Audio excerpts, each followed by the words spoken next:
भारतीय संविधान जिंदाबाद, भारतीय संविधान जिंदाबाद, भारतीय संविधान जिंदाबाद। जब तक सूरज चांद रहेगा,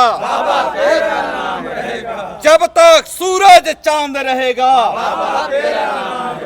हम बाबा साहब की 134वीं जयंती बनाने के लिए सिवान के अंबेडकर भवन में उपस्थित हुए हैं और हम पूरे देशवासियों के शुभकामना देना चाहते हैं कि बाबा साहब ने जो संविधान लिखा, स्वतंत्रता, समानता, न्याय और बंधुत्व का, इस पर हम सब लोग अमल करें और भारत को विकसित राष्ट्र बनाएं और शांति से इस भारत में SC ST OBC मिलिट्री सब मिलकर के अपना जीवन यापन करें। यही संदेश हम आज देना चाहेंगे।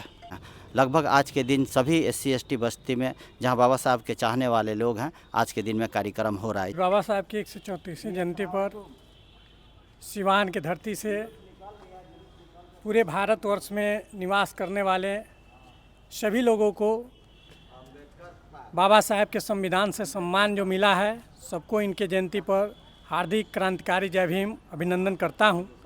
साथ ही एक ही संदेश देना चाहता हूं कि एक दौर था देश में जब गौतम बुद्ध साहब ने के ज़माने में यह भारत को भारत के सोने का चिड़िया बनाया गया और उस दौर के समाप्ति के बाद जो इस देश में मुगलों और यहाँ के फिरंगियों, अंग्रेज़ों के शासन में देश को लूट के इस देश को अर्ध विकसित बना दिया गया।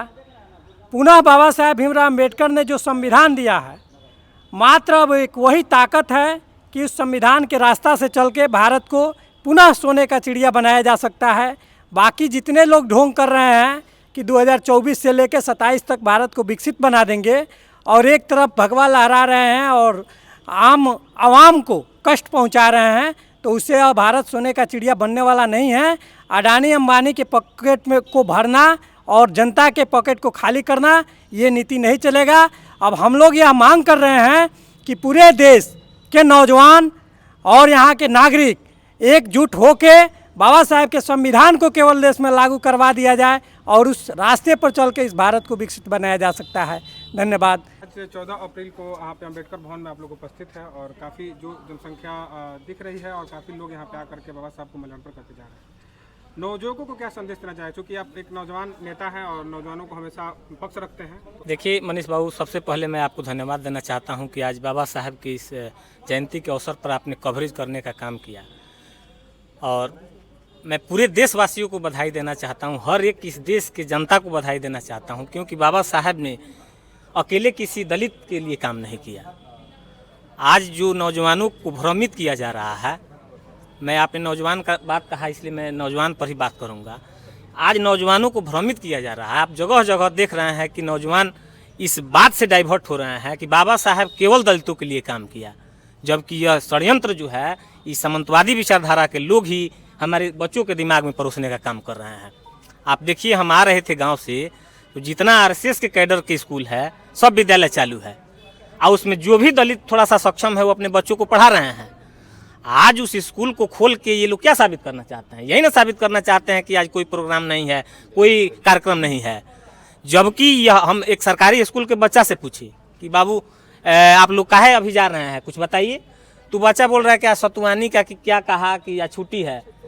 स्कूल में, सरकारी स्कूल में भी नहीं बताया गया कि आज अंबेडकर जयंती है जिसकी वजह से आज छुट्टी है। बताइए कि मैं उन नौजवानों से पूछना चाहता हूं जो भगवा लेकर रोड पर, सड़कों पर घूमते हैं, जाते हैं, क्या वो अपने भविष्य का कोई निर्धारण के बारे में सोच पाते हैं? क्या अपने भविष्य को देख पा रहे हैं कि आने वाले समय में क्या होगा? आज हमारे बाबा साहब ने जो हमको संविधान में अधिकार दिया, आज उनके नहीं रहने के बाद भी हम उसका उपयोग कर रहे हैं, उसका उपभोग कर रहे हैं। ये बात भी नौजवानों को पता नहीं है। हम आपके माध्यम से बताना चाहते हैं, खास करके दलित नौजवानों को बताना चाहते हैं कि आप उस संविधान को अंगीकार कीजिए, उसको सोचिए, समझिए, पढ़िए। धर्म और पूजा पाठ को एक तरफ रखिए, आपको जो मानना है मानते हैं, मानिए, मैं उसको नहीं रोक टोक कर रहा हूँ। लेकिन आप जो जेन्युइन चीज़ है, बाबा साहब का जीवनी है, बाबा साहब का जो मैसेज है, संवैधानिक अधिकार है, उसके बारे में जानने का कोशिश कीजिए। नहीं तो ऐसे ही चलता रहा तो आने वाले कुछ ही दिनों में आपको जो अधिकार देख रहे हैं मिल रहा है, हम लोग बोल रहे हैं, चल रहे हैं, सुख सुविधाओं का लाभ ले रहे हैं, इस सभी चीज़ों से वंचित करने के लिए वर्तमान सरकारें एकजुट हो गई हैं। सामंतवादी व्यवस्था सरकार को अपने अंडर में ले लिया है, सरकार वही कर रहा है जो वो लोग चाह रहे हैं। मेरा नाम आज़ाद कुमार पासवान हुआ। मैं वर्तमान में पासवान रेजिमेंट के प्रदेश अध्यक्ष के पद पर कार्यरत हूँ। मैं अपने पासवान रेजिमेंट के साथियों को भी इस जयंती के मौके पर बहुत बहुत बधाई और शुभकामनाएं देता हूँ। आज 14 अप्रैल है। पूरे भारत में बाबा साहब की जयंती धूमधाम से मनाई जा रही है, गाँव से लेकर शहर तक। सबसे पहले हम डॉक्टर भीमराव अंबेडकर साहब को, जो संविधान लिखे, भारत जिससे चल रहा है, उनको मैं सारे देशवासियों को आज जयंती के मौके पे बधाई और शुभकामना देने का काम कर रहा हूं। और जय भीम। सुनील कुमार यादव।